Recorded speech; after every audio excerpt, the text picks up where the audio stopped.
Good morning.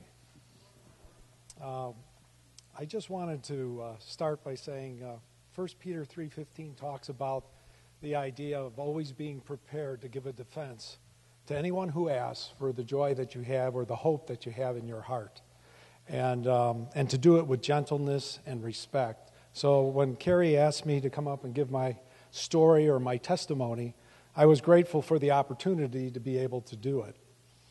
And I'm going to start my story not at the beginning of the story, but more towards the end of the story. Last year, the week before Christmas, my father died. And when I was, the last couple of days, we were sitting around him in the hospital room, and his friends and family from the church came, and my dad loved to sing. And so we sang old Christian hymns and choruses and read scripture together. And it occurred to me at that point that I was so lucky to have a father that from the time I can remember to the time that he died, he was a faithful follower of Jesus Christ, and that he loved him, and he instilled that in us children. And when I, just like the thing, Carrie, you had, the last thing where we were talking to the children and sending them out, I just want to encourage you parents. It really is important that you lead by example with your kids.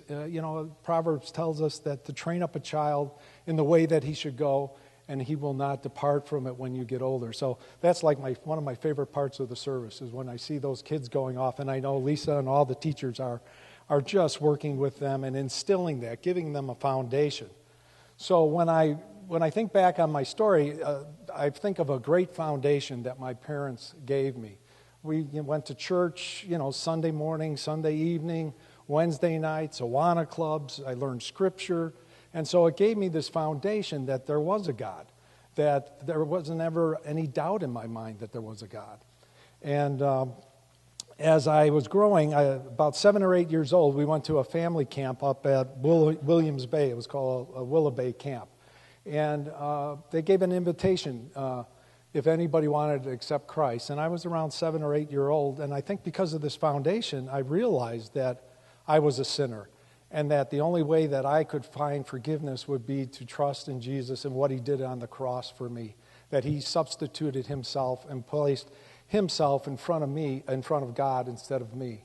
And I was very grateful for that and very blessed. And as we went through high school and that, I started dating a girl that eventually became my wife. And after a few dates, she actually went to a Billy Graham crusade all by herself on a bus, and she accepted Christ there. And the first thing that I noticed, the difference between her faith and my faith, was that she was full of joy, and she was excited, and she had this great capacity to reach out and love other people.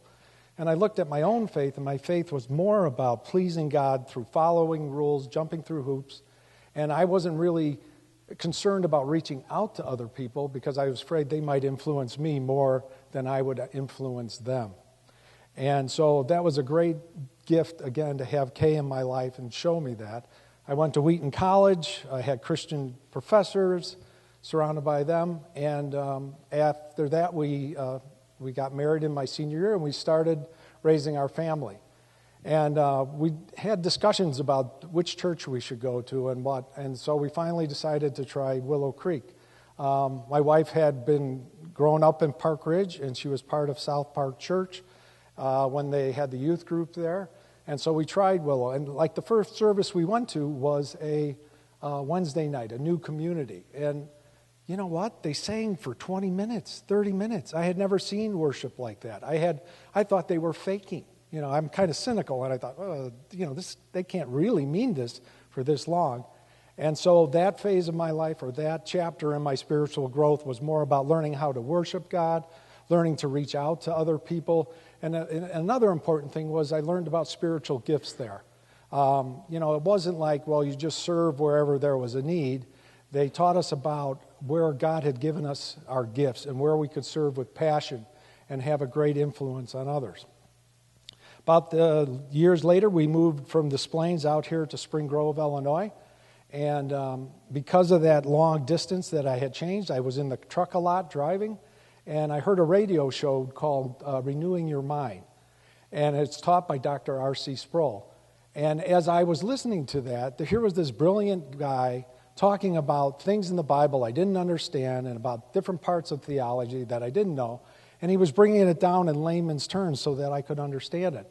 And all of a sudden, these light bulbs started going off in my head saying, wow, I really love learning about God, the God of the Bible, not about a denomination or anything else, but he was opening my mind. But it also caused conflict because he was saying some things that I didn't believe and I didn't think were right.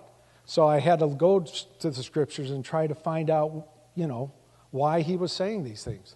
And at the same time, when we moved, we went to Chain of Lakes, and that's where we met Carrie and Lori.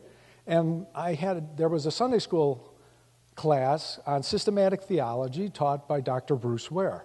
And I was in that. So I really enjoyed that and learned a lot there. And by God's grace, we ended up in a couple small group with them.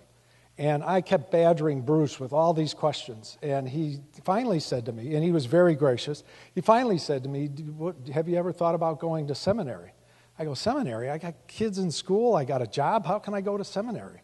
And we prayed about it, and God worked it out where I was able to do some late afternoon classes and some night classes and weekend classes. And those were 2 great years of my life, being able to learn more about God, the God of the Bible, who he really was, not what other people said he was. After that, the kids got a little older, and we went back to Willow, and we served there for a couple of decades. And we were always looking for a church closer to home, something that we could be part of as a community and maybe invite our friends to come because it was convenient for them. And so we heard that on Facebook, of all places, that Carrie and Lori were starting a new church up at Wilmot High School, which was only 10 to 12 minutes from my house.